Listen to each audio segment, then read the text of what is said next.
Hello friends, मैं एक बार फिर हाजिर हूँ अपनी कहानी प्यार एक अनकहा एहसास के एक और नए एपिसोड के साथ।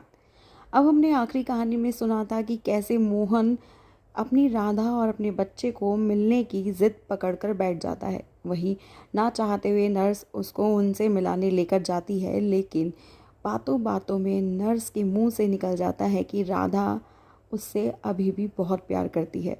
वहीं ये बात मोहन को उम्मीद दे देती है कि शायद राधा जिंदा है, क्योंकि उसका दिल अभी भी यही मानता है कि उसकी राधा उसको छोड़कर नहीं जा सकती। इन्हीं बातों के बीच चाची भड़क जाती है और वो चाहती है कि इससे पहले कि मोहन की तबीयत और ज़्यादा ख़राब हो, वो उसको यहाँ से लेकर चली जाए। और वो इन सब पर गुस्सा करने लग जाती है। वहीं राधा ये सब मसला सुन रही होती है और वो ये सोचती है कि अचानक से ऐसा क्या हुआ जो चाची इतना गुस्सा करने लगी बेवजह। अब क्या वाकई में मोहन राधा को मिल पाता है या यूं ही ऐसे ही उसकी बॉडी को ले जाता है? क्या राधा का जिंदा होने का सच खुलता है या नहीं? चलिए सुनते हैं आगे की कहानी में। राधा के लिए ये बात बहुत हैरान कर देने वाली थी कि अब तक वो मोहन को ही गलत समझती आई थी, लेकिन कहीं ऐसा तो नहीं कि इसके पीछे का सच कुछ और ही हो। अब उसके लिए ये जो गुत्थी थी और उलझती सी जा रही थी। अचानक से चाची का ये रूप देखकर वो भी हैरान रह गई थी कि कैसे उन्होंने मोहन को उससे मिलने नहीं दिया, जबकि मोहन लगातार राधा से मिलना चाह रहा था, बिलख रहा था, रो रहा था। जैसे ही मोहन बॉडी लेकर निकलता है, वैसे ही नर्स भी उसके साथ साथ एम्बुलेंस में चली जाती है, ये देखने के लिए कि कहीं वो बॉडी को खोल ना दे। और कुछ समय के बाद वो लोग घर पहुंचते हैं, लेकिन जैसे नर्स और राधा सोचते हैं वैसा कुछ नहीं होता। मोहन नहीं खोलता घर बॉडी को, बल्कि पंडित हिंदू धर्म के हिसाब से बाकी के काम करने को बोलता है। लेकिन मोहन दर्द भरे दिल से कहता है, पंडित जी, क्या धर्म, क्या कर्म, जब मेरी राधा ही नहीं रही तो इन सब बातों का अब क्या फ़ायदा। पंडित जी भी बोलते हैं, देखिए यजमान, मैं आपकी बात समझता हूँ और आपका पूर्ण सहमत भी हूँ, लेकिन कुछ चीज़ों को उनके नियम के अनुसार ही करना चाहिए। अब ऐसा तो नहीं है कोई कभी साथ रहे या ना रहे, पर जाने वाले को एक अच्छे तरीके से विदा करना चाहिए ना। और ये तो दस्तूर है इस जीवन का, तो आपको तो ये सब करना ही पड़ेगा। और हमारे धर्म के हिसाब से तो वो शादीशुदा थी, तो आपको ये सब करना ही पड़ेगा, नहीं तो उनको मुक्ति नहीं हो पाएगी।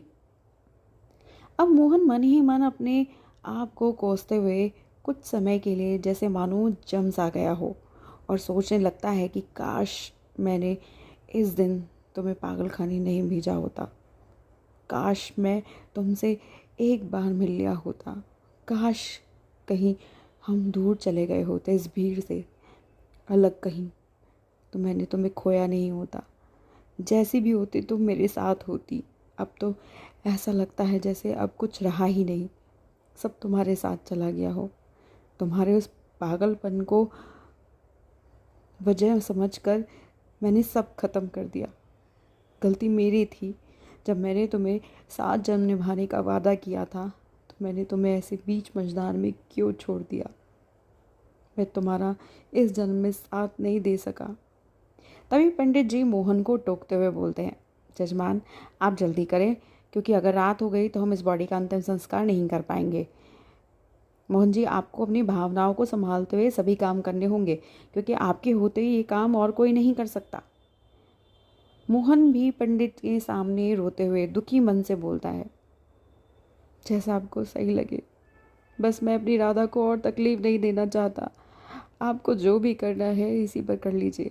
मैं बार बार उसे या उसकी बॉडी को और तकलीफ नहीं देना चाहता। जीते जी तो मैंने उसे चैन से जीने नहीं दिया, कम से मरने के बाद तो मैं कम से कम उसे चैन से जाने दूं। बात करते करते अचानक मोहन की नज़र भीड़ में राधा पर पड़ती है और ज़ोर से चिल्लाता हुआ भागता है, राधा। लेकिन क्या देखता है कि वहाँ तो कोई है ही नहीं। सब लोग आपस में बातें करने लगते हैं कि लगता है राधा के जाने का असर इसके दिमाग पर पड़ने लगा है। फिर से पंडित जी थोड़ी ज़ोर की आवाज़ में बोलते हैं, कृपया जजमान जल्दी करें, हमें कहीं और भी जाना है, हम एक जने के लिए नहीं रुके रहेंगे। वो मोहन वापस उसी बॉडी के पास आता है और सारी विधि बिना बॉडी खोले उसी के ऊपर कर देता है। वो पंडित के कहे अनुसार कर तो देता है, पर कहीं ना कहीं उसका मन नहीं मानता कि उसकी राधा उसको हमेशा के लिए छोड़कर चली गई है। लेकिन जैसे ही वो बॉडी को लाल चुनरी उड़ाता है, फिर से उसे राधा दिखने लग जाती है। अब वो ये नहीं समझ पाता कि ये उसका वहम है या सच, क्योंकि लाल रंग होता है प्यार का और बदले का भी। पर यहाँ तो लाल रंग के मायने ही बदलते जा रहे थे। जहाँ एक और मोहन और राधा एक दूसरे को इतना प्यार करते थे कि एक पल भी एक दूसरे के बिना नहीं रह सकते थे, पर वहीं अचानक से उनकी दुनिया में ये क्या उथल पुथल मच गई। दोनों ना तो एक दूसरे के दुश्मन थे और ना ही एक दूसरे से बदला लेना चाहते थे। पर अगर ऐसा नहीं था तो फिर ये सब क्या था?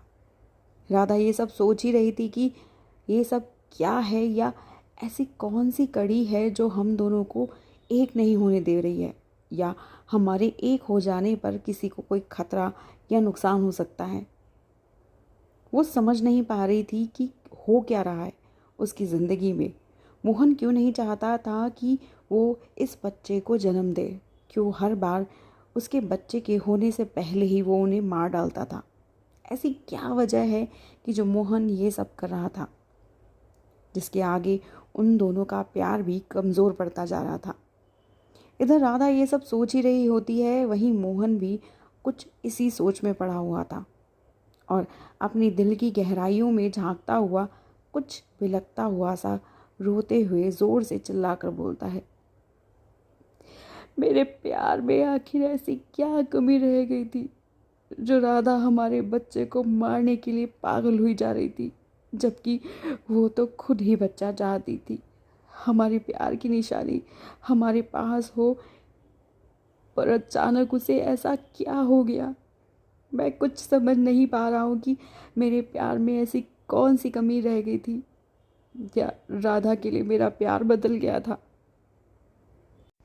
मोहन फिर उन्हीं राधा की याद में खोया हुआ सोचता है कि मेरा ये दिल मानने को तैयार ही नहीं है कि राधा मेरे साथ कोई धोखा कर सकती है। ऐसा तो मैं उसके लिए सपने में भी नहीं सोच सकता, पर उसके बदलते बर्ताव को देखकर कहीं ना कहीं ये बात मेरे दिमाग से बाहर नहीं निकल पा रही है कि क्या हुआ था उसको। ये सब बातें मोहन सोच ही रहा होता है कि तभी अचानक से राधा उसके सामने आ जाती है और उसको उसी तरह से आवाज़ लगाती है जैसे वो तब किया करती थी जब दोनों अपनी प्यार की दुनिया में बहुत खुश थे। राधा मोहन को प्यार से बुलाती है और कहती है, अरे सुनते हो क्या?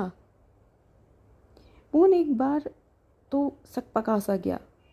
एक लकड़ी की चेयर पर बैठा हुआ था और उसके साथ की लकड़ी की मेज पर अपना सर रखा हुआ था। बस इसी बात का गम मना रहा था कि राधा को क्या हो गया था कि तभी उसको अचानक से लगा जैसे कोई उसको आवाज़ लगा रहा है। वो सर उठाकर इधर उधर देखता भी है, पर उसे कुछ नहीं दिखता और वो फिर उसी तरह अपना सर मेज़ पर रख देता है। फिर उसको वही आवाज़ दोबारा सुनाई पड़ती है कि जैसे राधा उसको आवाज़ लगा रही हो, कहती हो जैसे, अरे सुनते हो क्या?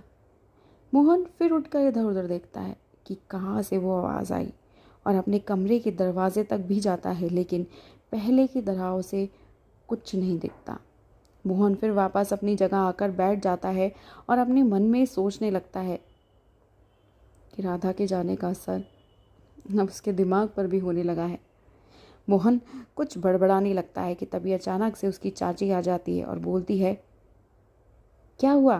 तुम इतना बड़बड़ा क्यों रहे हो? सब ठीक तो है ना? तुम्हारी तबीयत तो सही है ना? तुम कहो तो डॉक्टर के पास ले चलते हैं, बताओ।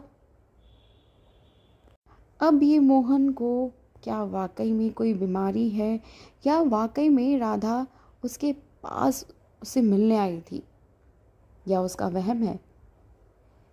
क्या है इस कहानी का सच? जानने के लिए जुड़े रहिएगा हमारे साथ इस कहानी के अंत तक। अब सुनते हैं लेखक की कलम से प्यार। इश्क किया करते थे हम भी कुछ यूं दिल की उन गहराइयों से, पर लगता है हम उनके दिल की धड़कनों को छू ना पाए हों जैसे। हाँ, कहीं ना कहीं चाहते तो वो भी थे हमको, कुछ ऐसे कि जाते जाते इजहार अपनी आँखों से कर गए हों जैसे।